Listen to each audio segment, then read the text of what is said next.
Hi everyone, Jane Moffat here. I have been an actor for 47 years, and I've also been an acting teacher for 27 years.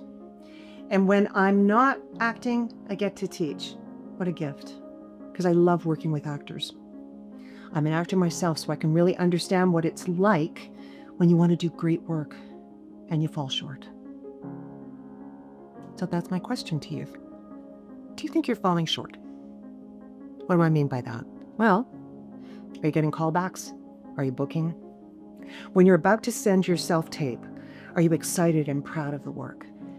Or do you think, well, I could have done better, but that's all I got? Hey, what about this one? You get a scene with a huge emotional arc. Are you excited to audition? Or is your first thought, oh my gosh, I'm never going to be able to cry? Well, if any of those points resonated for you, please keep watching. So, I started acting professionally when I was 17, and I didn't have a clue. My technique back then consisted of standing in front of the mirror and matching each line with a physical movement or an interesting coloring of the voice. Can you imagine working with that as a director? Well, one such director, after we finished working together, suggested to me through gritted teeth that I get some acting training. So fast forward to the Lee Strasberg Theatre Institute in Los Angeles. There I heard something that was mind-blowing and actually life-changing. They said, get out of your head and stop watching yourself. Get into your body. The method helped me so much. I went from a nervous, uncomfortable person and actor into somebody with a lot of command. I was no longer in my head watching myself. I was in my body, thoroughly involved in the emotional life of the character, feeling confident and focused. So I've created a series of online courses in order to reach more actors. Actors who are possibly like I was in the beginning, who are searching to feel less inhibited, more creative, and find more flow in their work. These online courses include an intro to Strasberg's method, as well as units on preparing the role, on camera technique, and industry standards. The techniques I touch on in these courses are the same ones that I use in my work today. They can help you drop in emotionally, help you to build your ability to concentrate, and always find a compelling inner life for each character that you play. So now let's talk about the method. The origins of the method are in Stanislavski's Method of Physical Actions. Stanislavski started working on this system as early as 1909 and continued compiling and editing until 1935. The principle demands that as an actor you should experience feelings analogous to those that the character experiences each and every time you do it. His philosophy and technique eventually caught on worldwide, notably in India with director, writer, producer Dilip Kumar, and in New York City with the Group Theatre. They embraced and built on Stanislavski's ideas, notably through Lee Strasberg, Stella Adler, and Sanford Meisner. Adler focused on imagination, Meisner on the behavior of the character, and Strasberg on the psychological aspect and emotional truth of the character.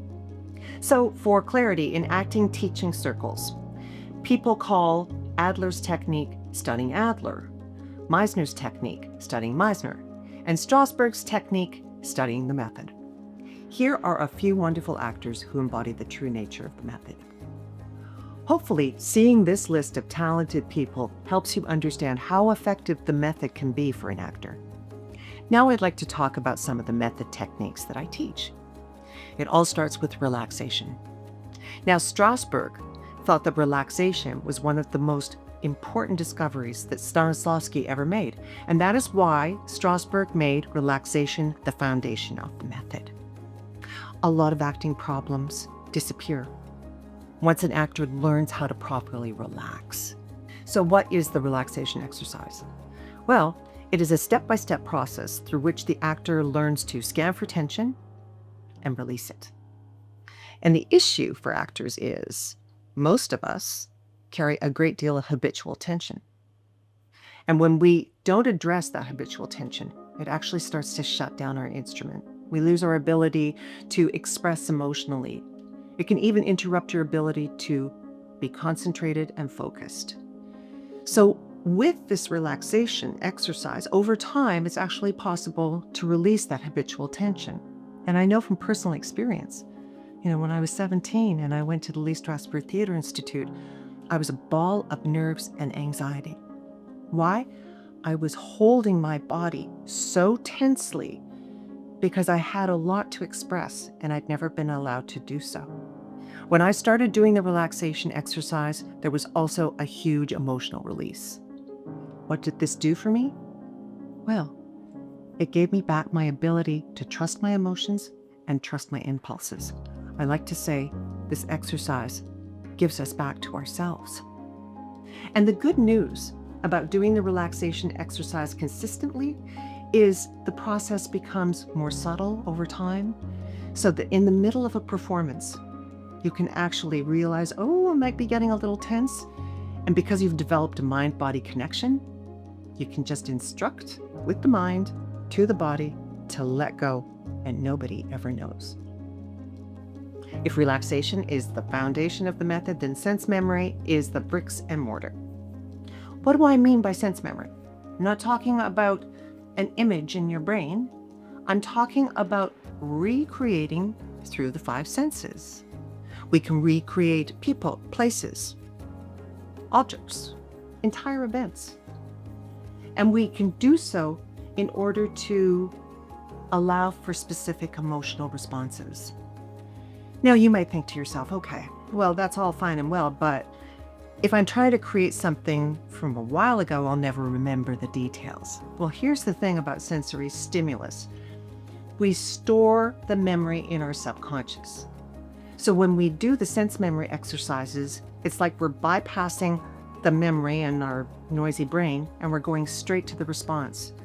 When using sense memory as a preparation or in the middle of a scene, it's also what is known as an object of attention. When you're focusing on something other than yourself, guess what? You can't be in your head watching yourself. This leads to compelling performances and a feeling of confidence and focus. When the objects or people that the author has supplied don't resonate and they feel a little hazy, that's when you want to use substitution personalization. And what that means is you think of persons and objects from your own life and you substitute. This way your work is specific rather than general. We always want specificity. An example of personalizing would be if the character is talking about somebody who's not even in the scene, you want to personalize from your own life.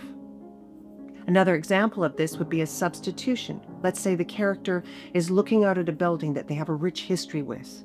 So you would substitute a building from your life that has that same relationship to you. Another way that you could use substitution is called either a parallel reality or particularization, and this is when you're dealing with an event. So an event happens and it has a huge effect on this person. Rather than acting it, you go to your event that is a parallel to it and have the experience that you would have. This gives you a really individual, particular type of performance that nobody else is going to give. And that is the power of substitution personalization. Let's move on to effective memory. What is it? Well, it is the ultimate sense memory exercise. And we do this after we've had a fair bit of training. What we are doing is we are recreating a huge emotional event, something that matches what the character is going through. And there's a bit of a misconception around effective memory, or emotional memory as it's sometimes called. It doesn't have to be a traumatic event. It could be something that is joyful. What about if you're in a scene and your brand new baby is handed to you? Use an effective memory that is full of joy and wonder. Or you're watching 2 people you love getting married. Now, one caveat is, if you are using an effective memory that is about trauma, it needs to be at least 7 years old. The thinking around this is that after 7 years, your brain, your body have digested it, and you're not going to get re-traumatized. Now, there are some concerns, some controversy around affected memory. But I've got to tell you, I have used this exercise many, many times. I've used it as a preparation, I've used it in a scene, and it has been an exhilarating experience. It's completely kept me involved in what I'm doing, and my response is very individual. And so it's very compelling. It's very compelling to do. It's very compelling to watch. I was well trained. And that's what I would say is we need to be well trained. We need to trust. And when you do, this exercise is an incredible experience for the actor and for the audience. Well-trained actors, no matter what your discipline, understand that we only use technique when we need it. Strasberg himself said this. So if you get a script and you completely identify with the character, you could be the character, you could be in that situation, go for it. Fly, have fun. You don't need technique. And by the way, it's not going to happen very often. Most of us need to use technique. Some of the greatest actors out there are using method technique to get amazing results. One of those great actors is Ellen Burstyn. She is a former student of Lee Strasberg, a lifetime member of and former director of the Actors Studio, and she really epitomizes everything that I've been talking about today as far as becoming and really living as a method actor. So in a minute, we're going to take a look at her as iconic Sarah Goldfarb in Requiem for a Dream. Amazing movie. In this scene, she's pretty tweaked out on diet pills, so I want you to watch for that. I also want you to watch for whether she's relaxed or not, and I think you'll agree that she is. Is she using sense memory? Is she using substitution, personalization? Is she using emotional memory? See what you can spot, but mostly just let this performance wash over you, take it in. It's really quite amazing work. What is the big deal about being on television? Those pills you take to kill you before you ever get on, for Christ's sake. Big deal? You drove up in a cab. Did you see who had the best seat? I'm somebody now, Harry. Everybody likes me. Soon, millions of people will see me and they'll all like me. I'll tell them about you, your father, how good he was to us. Remember? It's a reason to get up in the morning. It's a reason to lose weight, to fit in a red dress.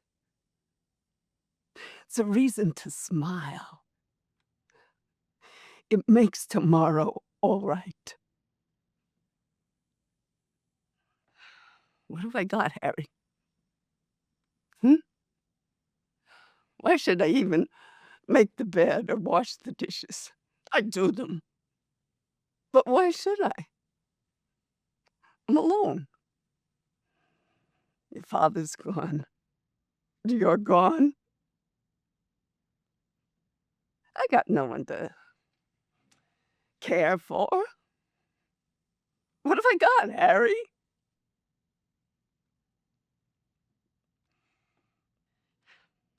I'm lonely. I'm old. You got friends, Ma? It's not the same. They don't need me.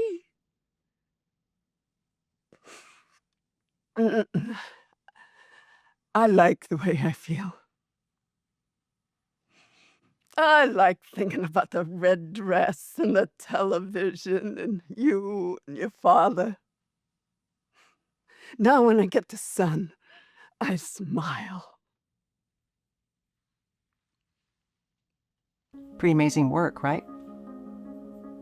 So my take on this is that she most likely has some sense memory going on because she is really altered. That's why the emotion is so high. And what's so amazing about her performance is the emotion is right up to the surface, as it would be if you were addicted to drugs. But she never gets seduced by it. She always stays on her objective or her need. Did you notice the use of substitution personalization? What about the red dress? When she talks about the father, and when she says she's old. I felt that. And that's the beauty of this work. It's so compelling. So, now that you've seen Ellen Burstyn doing this amazing work, I hope that you'll start to watch more films, more TV, trying to figure out what they're doing, knowing that this is possible for you as well. So now let's put it all together. In learning and implementing these techniques, you're on your way to becoming a total actor. This is a term that Konstantin Stanislavski coined. He said that the best acting comes from connecting the actor's inner world with specific performable actions. In other words, the actor can embody the physicality of the character while also embodying the thoughts and emotions. Total acting is when the exterior and the interior are integrated. As I mentioned earlier, I have been teaching for 27 years. And that's why I put together this series of online courses. I want to reach more actors. And right now, I just want to say a few words about the Introduction to the Method course. That's what it is. And if you love this work, I highly recommend you get into a class with an experienced teacher, because you want to learn how to do this work accurately. To quote motivational speaker John C. Maxwell, "It doesn't matter how much you practice shooting hoops if you've learned how to do so with a faulty technique." In the full lecture series, you'll get Studying Strasberg, Introduction to the Method, a solid preparation technique called Preparing the Role, on-camera technique, and helpful tips on industry standards. When you purchase the package, you can benefit from taking the online courses working at your own pace, in the privacy of your own home, and you get lifetime access. When you purchase the full series of courses, you also receive a handout with a recommended book list and film list, a glossary of terms, and a discount on weekly in-person classes. You can also purchase the courses individually, also with lifetime access. If you're interested in the method and would like to do more research, I highly recommend investing in this series. Hey, if you're in the Toronto area, come and check out my weekly method class. It's where you can start to explore the sense memory exercise in sequence and also refine the relaxation exercise. When you purchase this full series, you also get immediate entrance into that class without having to do the new students intensive. Plus, you get $40 off of your first session.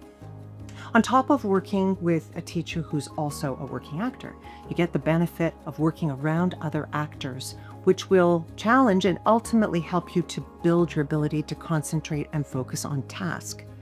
Plus, we're a great community of creative artists.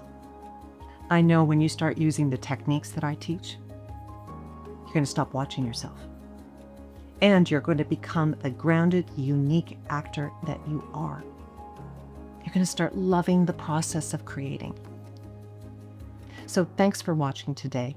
And as always, I wish you the most fulfilling creativity. See you soon.